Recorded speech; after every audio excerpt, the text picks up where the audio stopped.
अब मेरे बच्चे मुझे परेशान कर रहे हैं पढ़ा। दो बच्चे हैं, सेवा नहीं करते आपकी? मैं क्या करूँ, तुझे भी मर्डर कर दूंगा, मुझे भी कहता तेरा मर्डर कर दूंगा। आपको मारने की धमकी देते? आप सभी चैनल को सब्सक्राइब कर लीजिएगा। जो भी यूट्यूब पर देख रहे हैं चैनल को सब्सक्राइब कर लीजिए और शेयर कीजिएगा। राधे राधे दोस्तों, स्वागत है आपका हमारे YouTube channel reaction by Usha में। बात करेंगे हम आज ऐसी महिला की जो कि पंडाल में आती है और कहती है गुरुजी हमारे दो बेटे हैं, लेकिन एक बेटा तो छोटा सेवा करता है, बड़ा बेटा सेवा नहीं करता, बल्कि हमें धमकी देता है कि जो जगह जमीन है वो मेरे नाम कर दो और इस छोटे बेटे का भी आपके मर्डर कर दूंगा। तो आइए दोस्तों देखते हैं कि इस विषय में हमारे गुरुजी उस महिला को क्या समझाते हैं। आज का वीडियो बहुत ही इंटरेस्टिंग होने वाला है, बने रहिए हमारे साथ इस वीडियो के अंत तक। गुरुजी राधे राधे जी मन्ना है। गुरुजी मैं आपको दर्शन करने के लिए बहुत दिन से परेशान थी, आज मुझे दर्शन हो गया। खुश और कथा भी बहुत दिनों से सुन रही हूँ मैं, तो बहुत अच्छी लगती है। तो मैं बहुत दूर से अब यहाँ आई हूँ वृंदावन कथा सुनने, चंदोसी से। गुरुजी मेरे पति गुजर गए, 4 साल हो गए मुझे। अब मेरे बच्चे मुझे परेशान कर रहे हैं, बड़ा लड़का कि मेरी ज़मीन मेरे नाम कर दो। जमीन जीते जी नाम पे ना करो, कह दो कि जो हमारे कितने बच्चे हैं? 2 लड़के हैं। 2 हैं तो कह देना भाई हमारी सेवा करो, 50-50 मिलके तो तुम्हारी को भी जमीन 50-50 मिल जाएगी। पहले से ना दे देना, नहीं लेके वो सब आपको निकाल देंगे। मकान भी है तो हमने कहा तो आप पहले बोल दो कि भाई जो हमारी सेवा करेगा, आप ये वसीयतनामा लिखवाओ कि हमारे मरने के बाद ही हमारे बच्चों को संपत्ति ट्रांसफर होगी, हमारे जीते जी 4 साल हो गए कहते कहते मान नहीं रहे हैं। और कहना जब भी सेवा करेंगे जब हम नाम कर दोगे। लो जब सेवा करेंगे जब नाम कर दोगे तो क्या गारंटी? जब अभी नहीं कर रहे हैं हाँ तो बाद में खराब करेंगे। रोज लड़ना, रोज तो मैं आ गई यहाँ पर, मैं जा रही हूँ, लड़ते रहो। 2 बच्चे हैं, सेवा नहीं करते आपकी? मैं क्या करूँ, एक छोटा करता है। हाँ तो छोटे के पास रहो। तो वो बड़ा नहीं करने, एक ही मकान में रह रहे हैं तो बड़ा नहीं करने देता उसे। यूँ कहता तुझे भी मर्डर कर दूंगा, मुझे भी कहता तेरा मर्डर कर दूंगा। कौन आपको मारने की धमकी देता? हाँ, कौन? जमीन नाम ना करेगा तो कौन करेगी? बड़ा लड़का, बड़ा बेटा। जो सेवा करता है इसका भी मर्डर कर दूंगा। तो जो सेवा करता उसको मारना चाहता? हाँ। उसे बिल्कुल रत्ती भर ना देना नालायक को। वो पीछा ना छोड़ रहा घर में, रोज कलेश। पीछा क्यों? कंप्लेंट करो पुलिस को कि हमें मारने की धमकी दे रहा है। नालायक, उसको कथा सुनवाओ, संस्कार आएंगे। संस्कारहीन औलाद है मैया, आपने बचपन से संस्कार नहीं दिए बच्चों को। सब कुछ कहा, पढ़ाई लिखाई सब कुछ रहा है। अरे पढ़ाया लिखाया तो पढ़ाया, ए फॉर एप्पल ना पढ़े, पापा के कुत्ता बिल्ली ना पढ़ के बड़े हुए हैं। पापा की जाते ही है ऐसे। अब ये संस्कार वाली पढ़ाई तो पढ़ाई नहीं, कथा संस्कार दिए नहीं, कथा सुनवाया नहीं, संतों से जोड़ा नहीं, तो उद्दंड हो गए। इसलिए कहते हैं बच्चों को बाल्यकाल से ही संतों से जोड़ दो, संस्कार से जोड़ दो, सत्संग से जोड़ो। बच्चों को गर्मी में छुट्टी पड़े तो सत्संग सुनाने, सत्संग कराने वृंदावन लाया करो। चलो बेटा कथाओं में चलो, कथा सुनो, कुछ सीखेंगे। कथाओं से जुड़ेंगे तो संस्कार आएगा माँ बाप की सेवा का।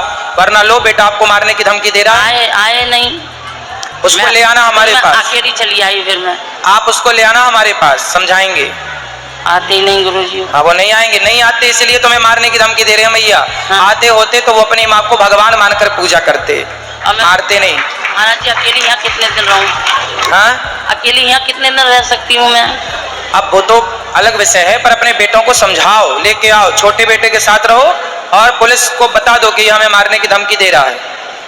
पुलिस से तो कही मैंने, तो कहती आओ जाओ, कह दी क्या आओ पुलिस में। हाँ तो जाओ पुलिस में, कंप्लेंट करो एक बार। उसको पहले समझाओ या फिर मेरे पास लाओ, मैं समझाऊं उसको। नहीं आया तो फिर आप अपने हिसाब से समझाइए, ठीक है? गुरुजी आपके चरणों में बारंबार प्रणाम। मेरे को 3 साल हो गए आपको गुरु बनाए, मगर मेरा बहुत लंबा नाम है राम मूर्ति, लेने में सबको ही हंसते हैं।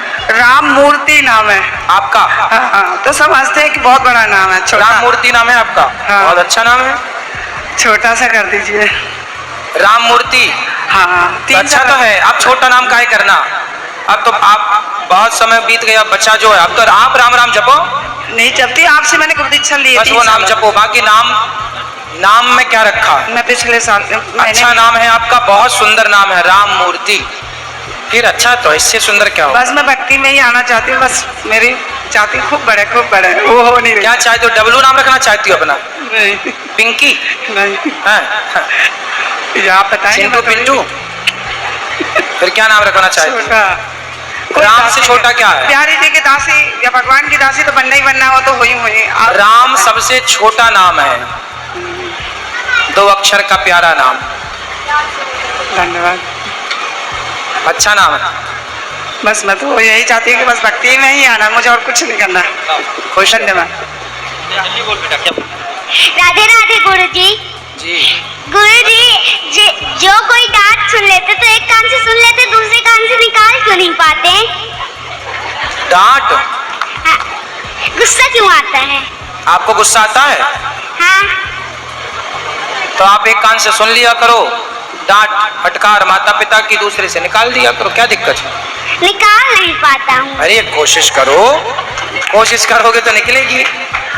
आप कोशिश करिएगा भूल जाने की, गलत बातें भूल जाइए, गलत शब्द भूल जाइए, अच्छी बातें अच्छे शब्द याद रखिए। राधे राधे। राधे राधे करने से होगा बेटा। राधे राधे गुरु जी। गुरु जी मेरा मतलब प्रश्न का एक संदेश है हमारे लोगों तक पहुंचाने का आपके द्वारा। आपके मैं इसके द्वारा मैं ये बताना है कि जैसे जी हम लोग ये घर से निकलते हैं तो ये सोचते हैं कि हम वृंदावन जा रहे हैं, प्रेम मंदिर जा रहे हैं। तो जब खुद में अंदर प्रेम नहीं है तो हम बाहर प्रेम मंदिर में जा करके क्या हमको पुण्य मिलेगा? नहीं मिलेगा हमारे हिसाब से। आप कुछ बताइए इसके बारे में। भगवान के धाम में क्यों आते हैं? दीपक बुझ जाए, दीपक बुझ जाए तो माचिस की तीली लाके जलाना पड़ता है कि नहीं? जी जी जी। ये वृंदावन वही माचिस की तीली है। जिनके भीतर का प्रेम बुझ गया है वो वृंदावन आए और प्रेम का दीपक यहाँ जलाएं। यहाँ प्रेम का दिया जलाया जाता है। यहाँ तो भर भर के प्याले अमृत के यहाँ रोज पिलाए जाते हैं। दरबार में राधा रानी के दुख दर्द मिटाए जाते हैं। एक प्रश्न मेरा ये है महाराज जी, जैसे कि क्या बोलते हैं उद्धव जैसे ज्ञानी वृंदावन प्रेम पाने के लिए आए हैं, तो जिसे प्रेम चाहिए वो वृंदावन जरूर आए। महाराज जी ये था कि क्या बोलते हैं जैसे अभी कोई अपना छोटा है, अगर वो गलत कर रहा है तो हमको लग रहा है कि हम इमोशनल इसलिए हो रहे हैं कि मतलब जैसे आपके हम मेरा सीधा सा मैटर ये था कि कल हम आपके दरबार में एक वहाँ पर हम खाना खाने बैठे थे तो हमारी ये मौसी की लड़की हैं, ये पीछे रह गई थी तो हम बैठ के खाना खाना चाह रहे थे। मतलब यहाँ पर हम झूठ तो बोलेंगे नहीं, सच में वैसे भी बहुत ज़्यादा कोशिश करते हैं झूठ ना बोलना पड़े। तो वहाँ मेरा मैटर सर महाराज जी ये था कि क्या बोलते हैं ये दीदी जी हमारी पीछे हो गई तो हमारा सोच ये था कि दीदी जी भी आगे बैठ जाएं क्योंकि वहाँ भीड़ ज़्यादा थी। तो हमको महाराज जी ये कहना पड़ा, हमने थोड़ा तेज आवाज़ में, दीदी जी हमारी छोटी है लेकिन उनकी शादी हो गई, अभी हमारी शादी नहीं हुई, ये हमारे जीजा जी हैं। उसके बाद महाराज जी हुआ कुछ ऐसा था कि हमने दीदी जी को जल्दी झटका बुलाया, अरे आगे बैठो, उधर क्या कर रही हो? तो उसके बाद उनको लगा आप चिल्लाने क्यों लगे, तो हमें लगा बहन पहले बहन आप आगे बैठ तो जाओ। मैंने ये सब बोला, ऐसे बोला तो ये बात मेरे जीजा जी को हल्का से बुरा लगे कि आपने क्यों ऐसा बोला। तो मेरा अंदर की आत्मा ये थी कि बहन है मेरी, आगे पहले बैठ जाए, बाद में कुछ हमको चाहे कुछ भी कहे। तो बाद में इस बात के लिए हमारे जीजा जी गुस्सा हो गए। तो उस बात को मतलब इंटरनली बताना चाह रहे हैं कि मैं कहीं से गलत नहीं था, और उस बात को लेकर हमारे जीजा जी थोड़ा हमसे नाराज हो गए थे। थोड़ा सा आप हमारा मदद करें कि क्या होना चाहिए उसके लिए। भाई जीजा जी का नाराज होना तो बनता है, आपको आपकी बहन कम उनकी पत्नी ज्यादा है। जी जी बिल्कुल बिल्कुल। तो उनका अधिकार उन पर है, अब आपका अधिकार कम है। जी बिल्कुल बिल्कुल। जब बहन विदा हो जाती है तो हमारा उस पर अधिकार 0 हो जाता है। लेकिन सर सत्य तो सत्य होता है ना। हाँ, आप अपनी जगह सही है। जी जी कोई बात नहीं। इसलिए साले पक्ष को ये चाहिए कि जीजा जी यदि नाराज हैं तो आप चुप हो जाएं।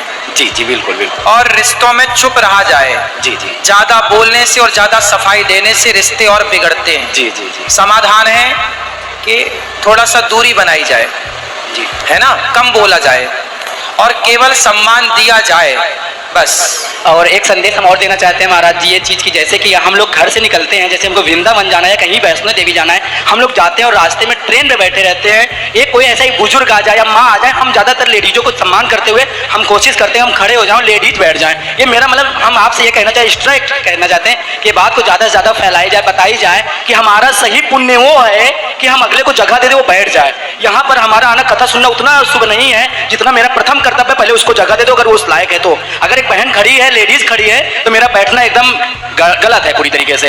ये संदेश मैं देने के लिए इस मैं महाराज जी आपके दरबार में आया था, बहुत अच्छा लगा। लास्ट ईयर सभी में हम आए थे, ऐसे आपका आशीर्वाद बना था और हमेशा आते रहेंगे महाराज जी। अच्छा है जी जी, अच्छा राधे भाव है राधे आपका। राधे राधे।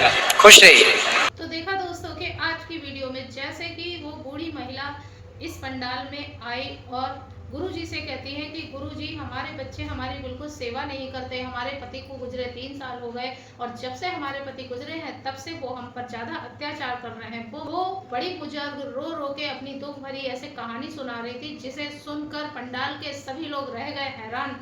आजकल के बच्चों को बचपन से ही ऐसे संस्कार देना चाहिए कि बचपन से ही कि बड़े तक हमारी सेवा करें। अभी जब हम बचपन से इतनी दुख मुसीबत में अपने बच्चों को पालते हैं और जब बड़े हो जाते हैं, जब हमें उनकी ज़रूरत होती है तो बच्चे हमें धमकी देते हैं। तो दोस्तों हमें अपने बच्चों को संस्कार बचपन से ही देना चाहिए। जैसे कि जब बच्चे छोटे होते हैं हम उन्हें अच्छी सी परवरिश करते हैं, दुख में मुसीबत में जैसे भी उनकी हर इच्छाओं को पूरा करते हैं, और जब बच्चे बड़े हो जाते हैं हमें उनकी ज़रूरत पड़ती है तो वो बच्चे हमें दुख देते हैं, परेशान करते हैं। तो दोस्तों आजकल के बच्चों को चाहिए कि बच्चे हमारे माँ बाप को बिल्कुल भी कष्ट ना दें और हमें हर हाल में सेवा करें, हमारी अपने माँ बापों की सेवा करें। तो दोस्तों आज की वीडियो से आपको जो भी ज्ञान प्राप्त हुआ हो आप हमें कमेंट बॉक्स में कमेंट करके जरूर बताएं। अभी तक आपने हमारे चैनल को सब्सक्राइब नहीं किया है तो हमारे चैनल को सब्सक्राइब कर लें, हमारी वीडियो को लाइक कर दें, बेल वाला बटन दबाना बिल्कुल ना भूलें। हमारी वीडियो को ज़्यादा से ज़्यादा शेयर करें, कमेंट में राधे राधे लिखना बिल्कुल ना भूलें। मिलेंगे ऐसी ही किसी इंटरेस्टिंग वीडियो के साथ, तब तक के लिए राधे राधे।